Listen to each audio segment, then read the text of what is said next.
What's up, guys? Tim Little. Welcome back to Tactical Bass. In today's video, we are talking about how to catch fish during the spawn, and it's not what you think.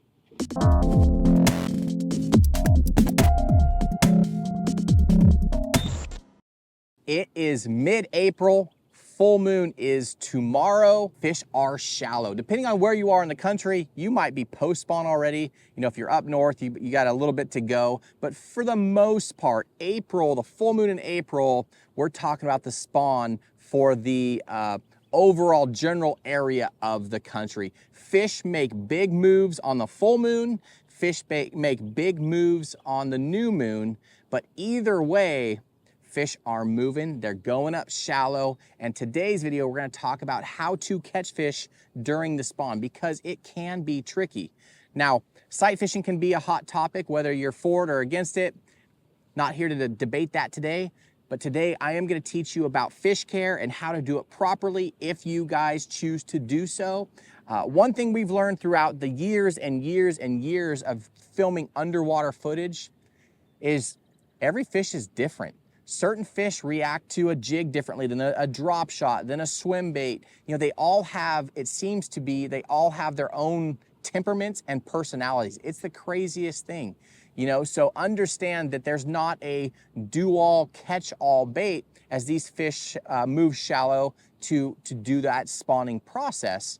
But understanding that fish care is super important. That's the one thing I want to stress throughout this entire video. If you take one thing away from this video, is these fish are delicate. These fish are fragile. Especially these big females, right? You have the chance to catch the biggest fish of the entire year, possibly a PB. They're up shallow doing the spawn, but they're worn out. They're fragile. So if you can catch your fish, take a picture, get your measurements, release her. She's going to lay those eggs and produce more giants for you to catch in the future and the next generations to catch in the future. So fish care is 100% super important. It's important all the time, but it's super, super important, especially if you're bed fishing or sight fishing, okay?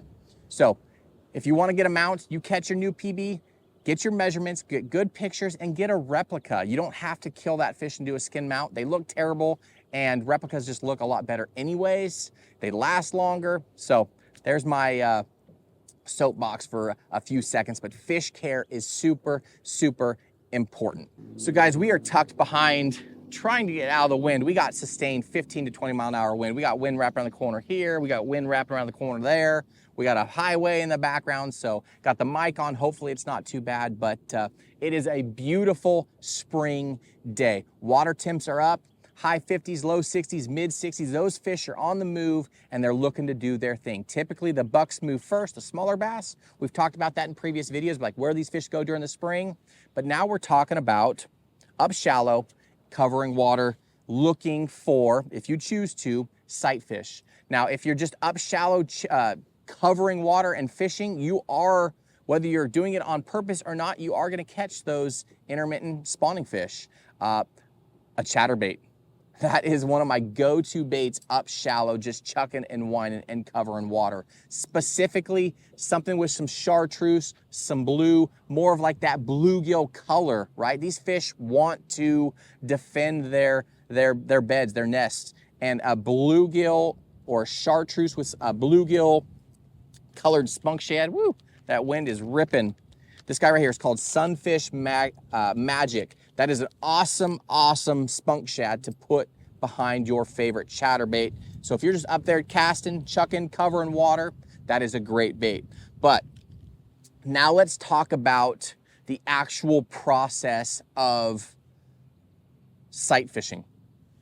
There is, I mean, I've seen smallmouth that you could throw 10 feet, 15 feet off of the bed, off of the key area. They'll swim over and eat it. You know, for the most part, especially pressured fisheries, Chickamauga, Gunnersville, Kentucky Lake, Clear Lake, some of those highly pressured fisheries, you know, the fish just don't act like that. So we're going to talk about some different scenarios or some tips when you find yourself in that scenario to put the odds in your favor to get that giant, that PB, that fish of a lifetime to commit. So my number one tip, let me back up. Those of you guys that are shore-based anglers, bank fishermen, you guys are actually in the best position for this. You know, now through the spawn, I mean, just launching the boat, I saw 2 different guys catch fish from the shore, right? These fish are coming shallow, sometimes so shallow to areas that we can't even get our big 20-foot, 18, 20, 21-foot bass boats in. But if you're walking the shore, you're stealthier, you're quiet, you can sneak up on these fish. They don't even know you're there, and you have the best shot of catching some of those biggest fish. Sometimes I've found myself, when I find a giant, it's kind of relating to an area or a bed, I'll go beach my boat over here and then hoof it. I'll walk along the shoreline and actually shore fish for those fish. But those of you guys that are shore-based anglers, you don't need a giant 20-foot boat right now. These fish are coming to you. Woo! These fish are coming to you, and you guys are in the best position. Now, speaking about bass boats and boat positioning, that is something that is often overlooked. And like I said, with underwater footage, just studying these fish and how they react, so many things can be learned from just watching this footage, whether it's the sounds that spook fish or the lack of sound. Maybe there's a bunch of birds and you click on your trolling motor and now the birds shut off. They heard that trolling motor, they heard those birds shut off, and guess what?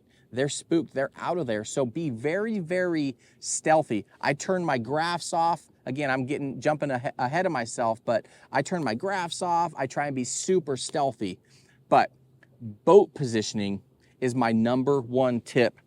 A lot of people don't think about actually positioning their boat when they set up on a giant fish, right? These fish don't like to be shallow. They don't like to be vulnerable during this time, but they have to be. So the number one thing you don't want to do is block off their access to deep water. If you put your boat in between their access to deep water, they wig out and they're not going to eat. They're not really eating during this period of time anyways. They're more defending, but they're not going to. You're going to mess things up. So my number one tip is set up on the shallow side if possible. So you don't want to block that access to deep water. Like I said, they don't like being up there anyways. A lot of these truly giant fish, a lot of these clear water fish, I've seen them where they've moved up within less than an hour, move up, drop their eggs, and bounce. Like they don't stick around. Those big fish. There's a science to it. There really is. It's not as easy as just flicking out your favorite bait and catching the biggest fish of your life. You have to kind of play that chess game with them. But boat positioning is my number one tip. It's just really, really important to one, don't block off their access to deep water. 2, stay back as far as you can. You know, this is a 21-foot skeeter. It's a giant, it's a battleship, right? These fish are kings and queens of their domain. They know what's there. You don't think that these fish know that there's a 21-foot boat sitting 15 feet away? So if you can, I know it's hard, stay back as far as you can, position on the shallow side. If you can, put the, I mean, this is going really in depth. Pay attention to your shadows, right? Put the sun in their face. Don't have the sun at your back so you're silhouetted and putting a shadow on the bed. So boat positioning is my number one tip because of all those things I just said. We don't want to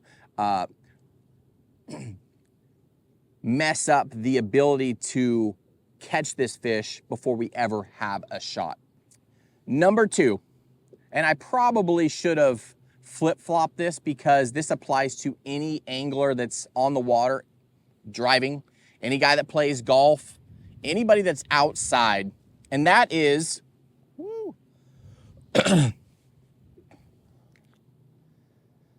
polarized sunglasses.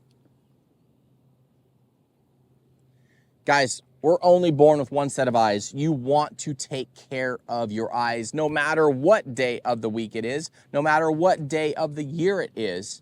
But if you're out on the water and you're looking into the water, 100% you need a good pair of polarized sunglasses.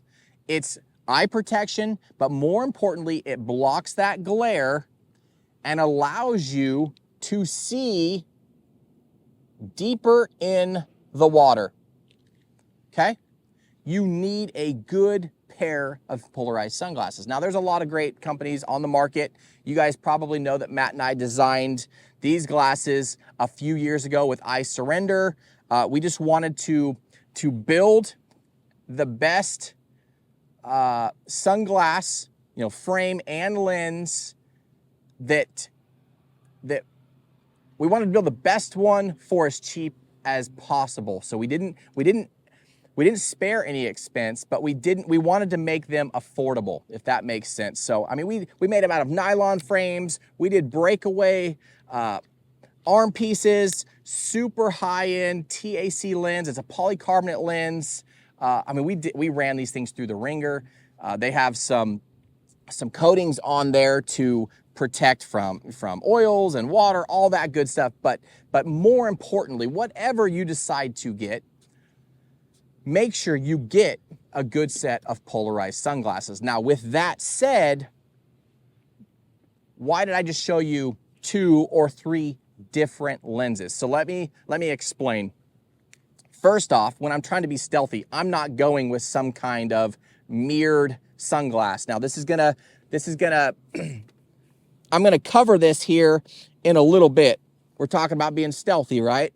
I'm not looking to have a bright lens reflecting on those fish. So typically, if I'm in clear water, 100% of the time, I'm going with an amber lens.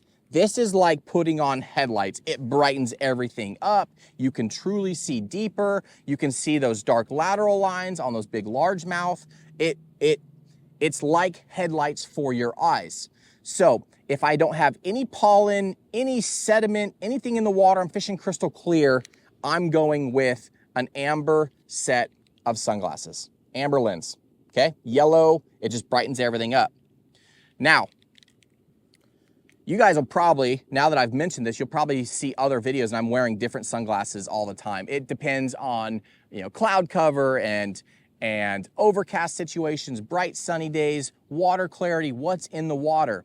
What we've found through the years designing lenses and colors, if you have pollen, sediment, algae blooms,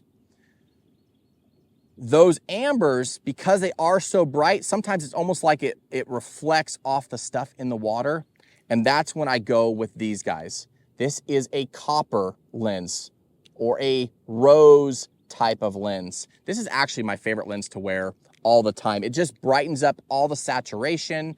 You can see deeper in the water with murky water. You can see those lateral lines deeper. It helps really well being able to see through that sediment and pollen. But that's why there are different lenses, doesn't matter what brand you talk about, there's different colored lenses, and that's why.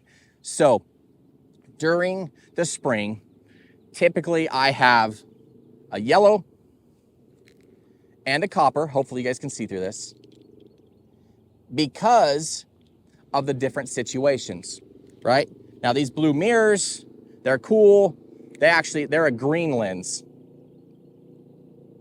So green, then we have a gray lens, which is like 25% darker than the green. They're not the best for sight fishing, but they're great all day if it's sunny. So it doesn't matter if you're golfing, driving, whatever. Get yourself a good pair of polarized sunglasses. It cuts down off of the glare and you will be able to see better. It is extremely, extremely important if you plan to do any type of sight fishing.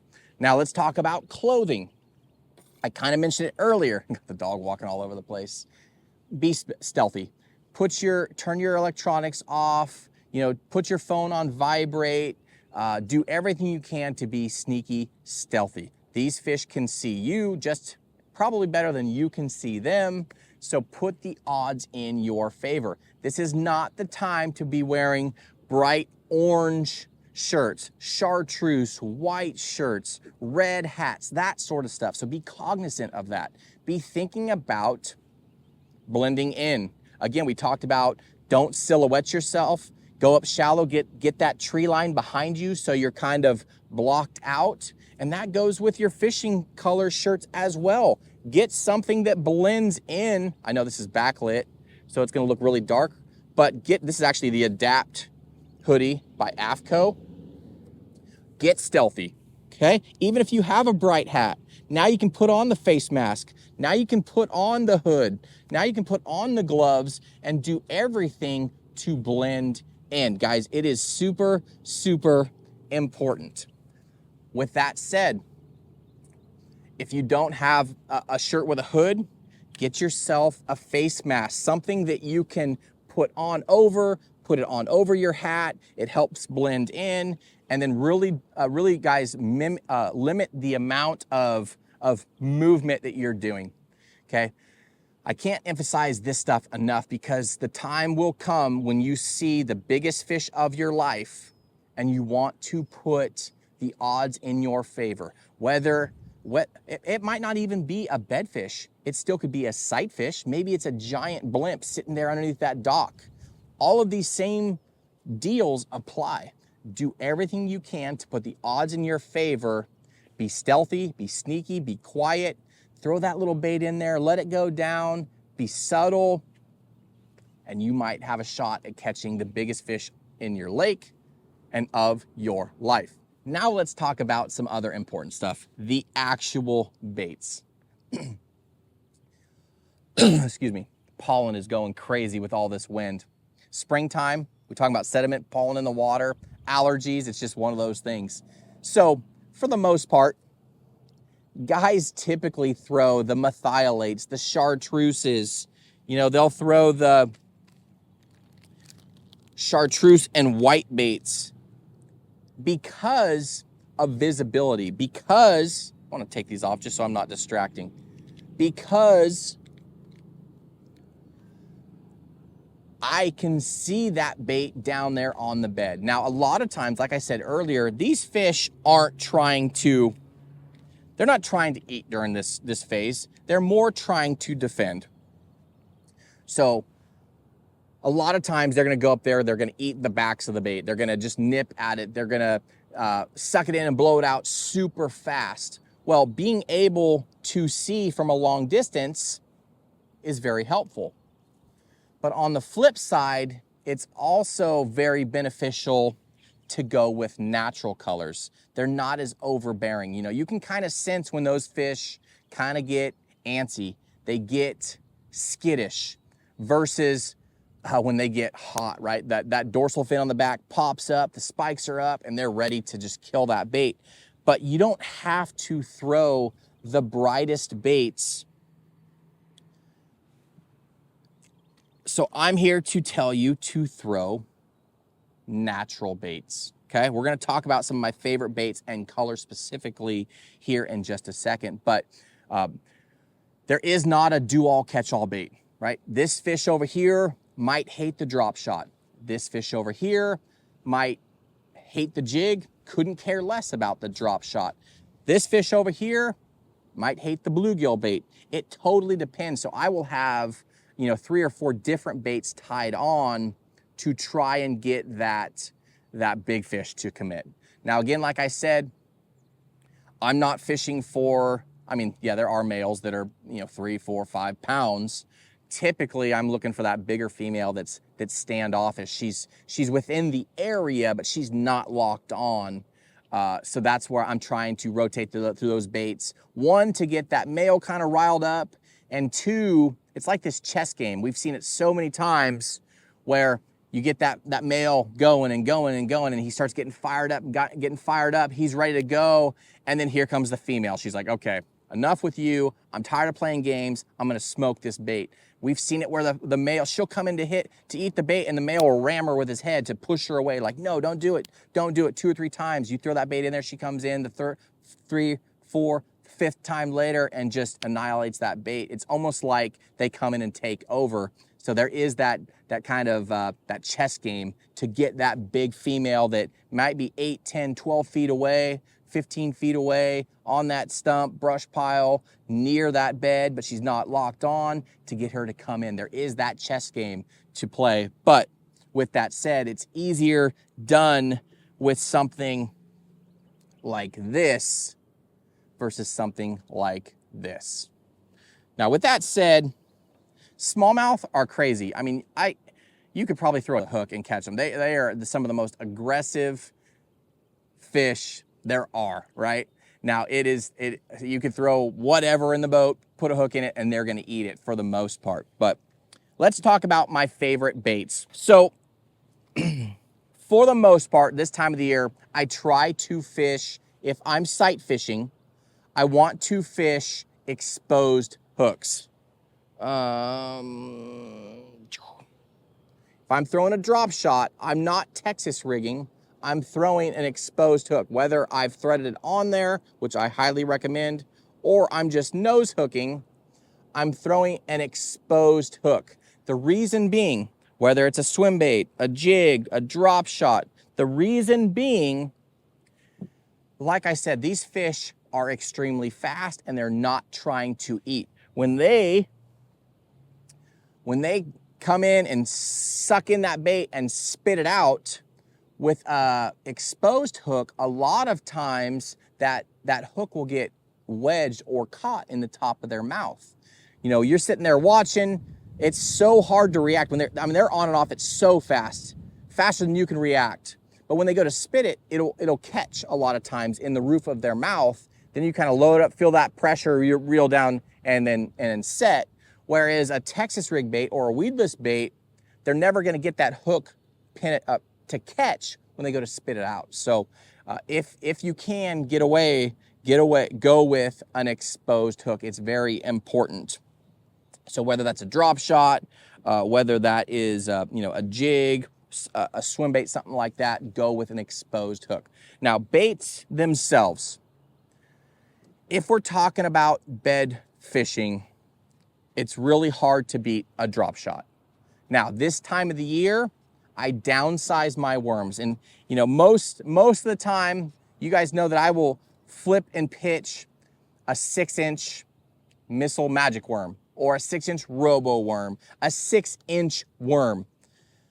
This time of the year, I downsize everything. I go with smaller profiles. Again, I don't want to give them a ton of access to get the bait without the hook. So I'm going 4-inch worms, 3.5-inch worms. The smaller, the better, if I can still get them to commit. I still want a profile that's large enough they feel that they have to defend to get that male riled up and that female to come in.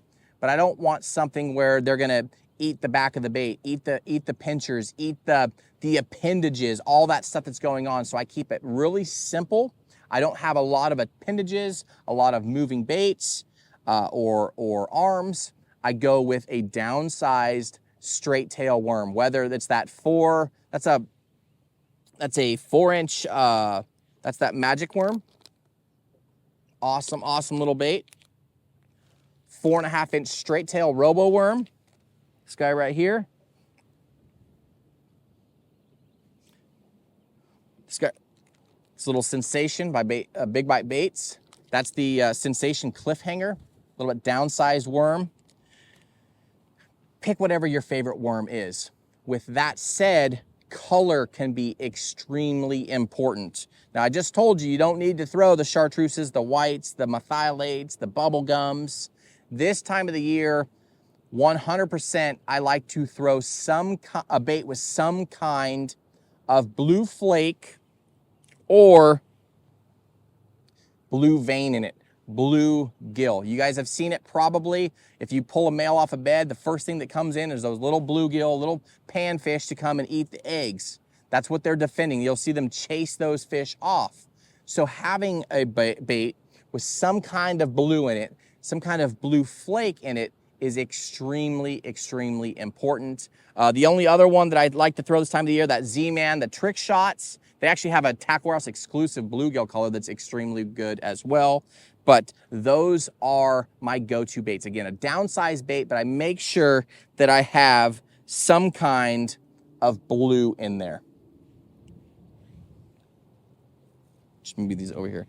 If I'm going super small, super finessey, this guy right here, the little 2.75 Stealth minnow in green pumpkin blue flake is a awesome little drop shot, and it's a really good bed fishing bait. So that's the drop shot. I typically throw a drop shot this time of the year over a shaky head for that situation. If I'm fishing shoreline and just fan casting and brush piles and up in the grass that's flooded, I'm throwing a shaky head. But if I'm actually sight fishing, I'm throwing that exposed hook, I'm throwing a drop shot, shorter leader. I want that down closest to the spot-on spot in that bed. So I want a shorter leader, and I'm going with a heavier weight. So if I drop shot normally with like a 3/16 ounce head or a quarter,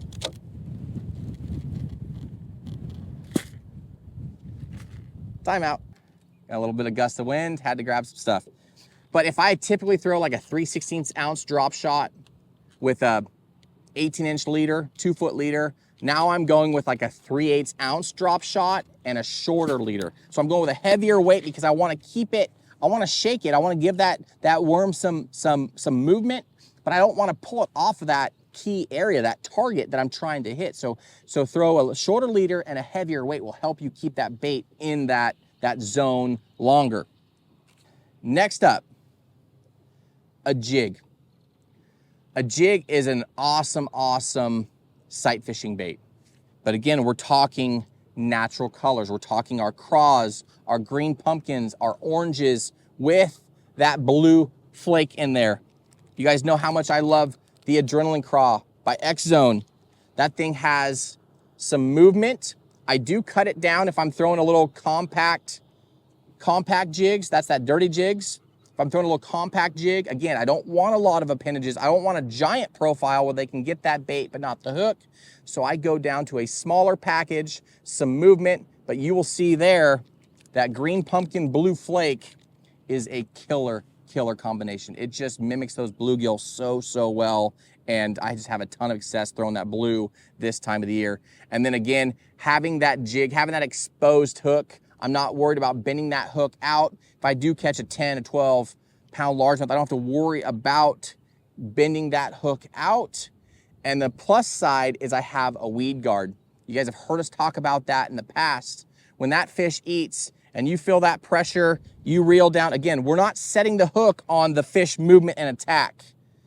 You don't want to set the hook if that fish doesn't have the fish in the mouth, because you're going to hook it outside the mouth, then it's foul hooked. You got to release it. It's just, you just snag the fish. Not a good deal. So that fish, I mean, they'll fake it out a lot of times. They'll bull rush that thing, and then they'll stop, and they'll actually push your bait with that wall of water, and it'll feel like something happened, but it really didn't. You swing, now you just hit that fish in the face with a 1/2 ounce jig, 3/8 ounce jig, and now it's spooked off. You just completely lost the game. So don't set on visual. I mean, if you see your drop shot completely disappear and you feel that weight, then reel down and set. But with the jig, check, feel that weight, then reel down and jack them. You're not gonna worry about bending out that hook, but you have that weed guard, which puts reverse pressure to keep that hook pinned. So when you stick that 8, 10, 12 pound largemouth and she goes ballistic in shallow water, starts going airborne, you now have that weed guard that helps keep that hook in her face, in her mouth, right? So without that weed guard, she can spit it. A little bit heavier. It's a different deal than the drop shot where the weight's separate from the hook. When you have that hook connected to that heavy weight out in front of their top lip, out in front when their head's shaking, it can be easy for them to spit it. But again, that little X Zone Adrenaline Craw, whether it's a smaller one or full size, it has movement on the fall. It can get those fish riled up. If they don't react to that drop shot, they can react to this. One other tip. You guys know that in the world of bass fishing, downsizing has become really common. Smaller profiles, these fish are finicky. I have had a ton of success throwing a finesse jig or a micro jig in that same situation. Again, I'm gonna have a lighter lighter wire hooks, so I have to be careful with that, but I have a downsized presentation. It doesn't necessarily overwhelm those fish. Sometimes they get overwhelmed by the bigger jigs, bigger worms, that sort of thing. But then again, you'll see that that's that little micro D-bomb. That's that Magic Cross swirl. Again, has that blue in it. Kind of goes hand in hand with everything else I talked about with having that blue in that worm. Bluegill, Magic Cross swirl has that blue in it. They just react to it. They hate it. Now, last but not least, actual bluegill baits. Okay? Savage Gear, I mean, they hands down, they win this category for realism. This is the Savage Gear RTF bluegill. The thing looks, I mean, it looks realistic. So realistic. Comes in a couple different sizes. Silent bait. This one has a little bit of a rattle in it, but a jig hook, exposed hook, and fish just hate bluegill around the bed. So if I can't get them to go on the jig or on the drop shot, that little bluegill swim bait is lights out for me. The last little bluegill bait is the Sleeper Gill by Megabass. Has a lot of great colors. If you like the chartreuses mixed in, they have a lot of options for that. But again, that's the Sleeper Gill they came out with a few years ago. It's a lot like the Dark Sleeper, just has more of that bluegill profile, and that is another awesome, awesome bluegill option for sight fishing. Again, it has that hidden hook in there in the dorsal fin, so it is somewhat weedless, but it's super soft. So when those fish eat that bait, they smoke it, and you can jack them hard with that hook in there. You don't have to worry about bending that guy out right there. But guys, sight fishing this time of the year, it can be a lot of fun. Playing that chess game with those big females. Again, for me, I'm not trying to catch that 2-pound largemouth or male. I'm trying to catch that 5 or 6 pound spotted bass female, that 8, 10, 12 pound largemouth female. I'm trying to play that game and put the odds best in my favor. So be careful of boat positioning, how quiet you are, what you're wearing, the sounds you're making. Like I said, don't block off that access to deep water. Pay attention to your moon phases, pay attention to water clarity. Make sure you're fishing with some good polarized sunglasses. And these baits right here, I have a ton of confidence in. I'll link those down below in the video description. But guys, this is a great time, whether you're sight fishing or just up shallow looking for fish moving to the shallows. It is an awesome time to not only see the biggest fish of your life, but hopefully catch the biggest fish of your life. Guys, as always, we appreciate the support. If you learned something from this video or you like this video, hit that like button, subscribe to the channel. I apologize for the wind. Hopefully it's not too bad. It is a windy spring day, but I wanted to do this video because, like I said, tomorrow is the full moon, so be thinking about that. Guys, as always, like I said, appreciate the support. We will see you guys on the next video.